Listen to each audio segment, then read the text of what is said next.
బాగుందా కన్నా?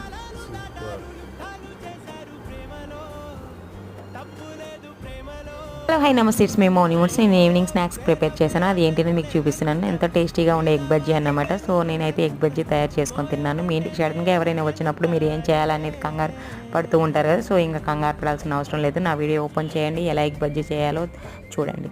సో చాలా సింపుల్. మీరు ఒకసారి తిన్నారంటే మీ ఫ్రెండ్స్ ఇంకోసారి మీకు కాంప్లిమెంట్ ఇస్తూ ఉంటారు, మీ అదే చేయమని అడుగుతూ ఉంటారు. సో దీనిలో కాంబినేషన్ వచ్చేసి పచ్చిమిరపకాయల పచ్చడి, కారపొడి, మేము ఐస్ క్రీమ్ కూడా తెచ్చుకున్నాం. చాలా టేస్టీగా ఉంటుంది. నా ఛానల్ సబ్స్క్రైబ్ చేసుకోవాలి, ఖచ్చితంగా సబ్స్క్రైబ్ చేసుకొని